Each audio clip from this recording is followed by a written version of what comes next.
Hey everyone, Chris here. I'm going to tell you my little saga about discovering that I had a propane leak. You can probably hear that I've got a generator, my Ryobi 2300 watt inverter generator running out there because I've had a project going this week that's required its use. And so I've been spending a lot of time here in my RV with that thing running outside. And fortunately, I've found a couple of good parking spaces that are secluded enough that I've been able to run my generator without the sound going off into the distance. In fact, I was running the generator during the day and a woman came out in her truck and I happened to be outside and I saw her drive by, stop, and then back up. And I thought, oh gosh, I hope she doesn't come over here and get angry at me or harass me. And she goes, hey, is that a generator? Is it running right now? And I said, yeah, it is. And she says, I can hardly hear that thing. And I said, yeah, it's awesome. And so we struck up this conversation. It turns out she's a fellow Nomad. And we had a really fun conversation. And she was super awesome. She's a trucker and she lives in her trailer now. And so she was awesome. She was just a neat person. All right, she says, I have a generator and it's so loud. And I said, you probably just have kind of one of those standard work type of generators. And she says, yeah, I do. And I said, they're not really designed to be quiet. They're designed to be in a noisy construction environment where noise isn't a big deal. And she says, yeah. So I said, so I gave her sort of the rundown of my Ryobi. And I said, you can go to Home Depot and get them. And I told her that I got mine as a refurbished unit for almost $200 less now than what Home Depot sells a new one. It's been great. And it's the very latest model. It's the 2300 model. It's from 2018. So we talked about that for a while. And the real issue that I've had since I've been here in Bullhead City now for a week and a half, is that I developed a propane leak. And that kind of freaked me out because I was in Las Vegas prior to this for 2 weeks and in St. George for longer than that. And then I've lived in the RV for a year and I've never had any problems with propane. Propane has a really particular smell to it. They put an odorant in there, so it has a very particular smell. And I began, as soon as I got down here, when I travel, I turn the propane off. And some people don't. Some people like to keep their fridge running. But for me, I've always, just for safety reasons, I've just gone ahead and done it. So as soon as I got here, I started noticing that I was smelling propane. And in particular, it seemed to be coming from the area of the RV's old furnace, and which is down lower. It's actually under the bed, and I could smell the propane smell coming out. There are 3 vents, the air vents, the heated air vents, and I could get right down there and I could smell them. I could smell the propane smell in there. And in fact, it was coming out of the bathroom's vent, and I have a curtain over the bathroom, and I have one of those accordion doors so that I can kind of close that off just to keep any smells from there out of the rest of the RV, which works pretty well. But I was smelling propane in there.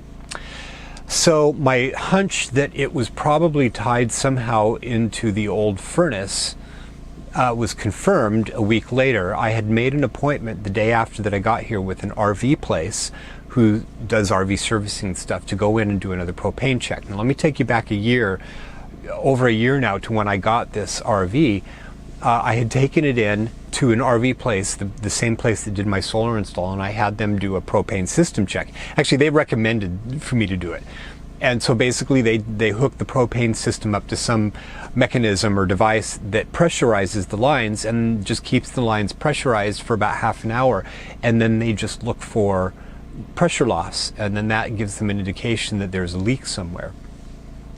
And there wasn't a problem. The pressure was constant, and I've never had a smell or an issue of propane in the RV. And I've used the fridge and I've used the stove extensively.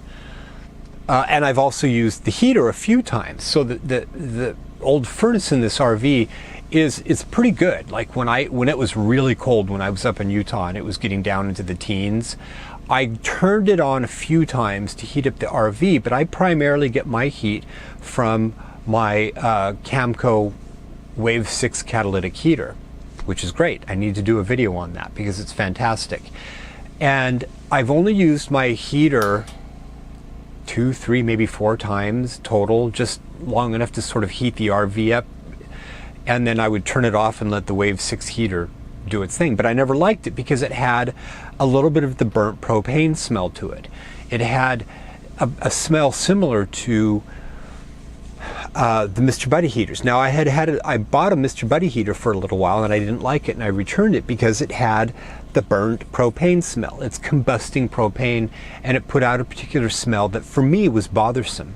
And I was watching a video by Bob Wells, and he talked about the fact that some people are sensitive to that combustion of propane. And I wasn't sensitive to it, I just didn't like it. I have a very sensitive nose and I'm very sensitive to smell, and I did not like it. So I returned it. And my investment into the much more expensive Wave 6 heater has been fantastic, and I love it. My guess that it was something inside of the heater itself. Propane comes into it, and something inside, just during the travel, I'm guessing, something was weak and something came loose and it was allowing gas to escape.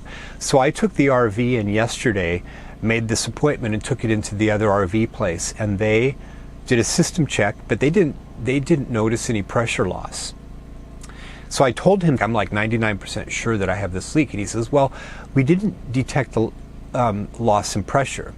So I'm actually kind of wondering if the travel over there, whatever was jostled loose, maybe got tight again. I know that's kind of ridiculous sounding, but if there was something not just quite right and then the traveling kind of shifted it again, I don't know.